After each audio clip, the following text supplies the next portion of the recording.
आज हम आपको ऐसे दो युवाओं की कहानी बताने जा रहे हैं जिन्होंने चुपचाप महाराष्ट्र के ग्रामीण इलाकों में सामाजिक जागरूकता की एक नई लहर पैदा कर दी है।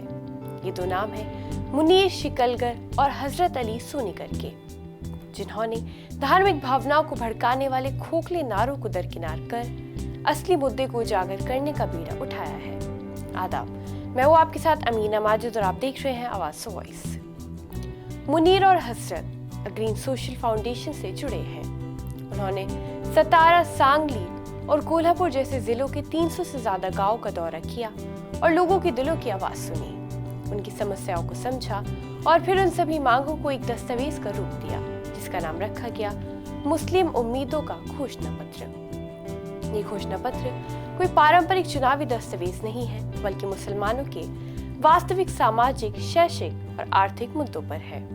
मुनीर और हजरत ने सांप्रदायिक बहसों से ध्यान हटाकर रोजमर्रा के जीवन के असली मुद्दों को राजनीतिक गलियारों में चर्चा का विषय बना दिया है।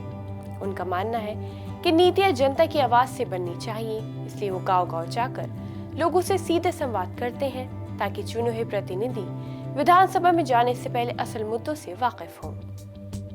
जब उन्होंने ये घोषणा पत्र राजनेताओं के सामने पेश किया तो उनकी प्रतिक्रियाएं हैरान करने वाली थीं।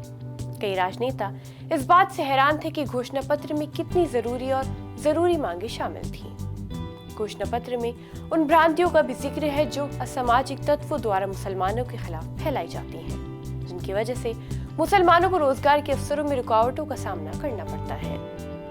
इसलिए कई मुस्लिम युवा अब व्यापार और स्वरोजगार की ओर बढ़ रहे हैं और सरकार से व्यावसायिक सुविधाओं की मांग कर रहे हैं।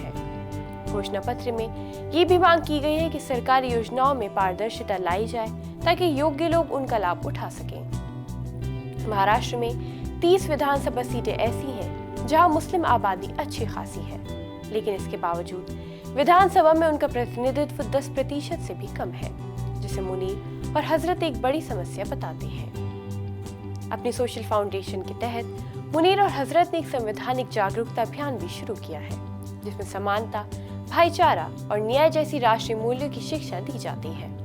साथ ही वो जैविक खेती को बढ़ावा दे रहे हैं और 800 गांव से आंकड़े एकत्र करके योजना बना रहे हैं। मुनीर और हजरत का सफर सिर्फ एक अभियान नहीं बल्कि एक संपूर्ण मॉडल है।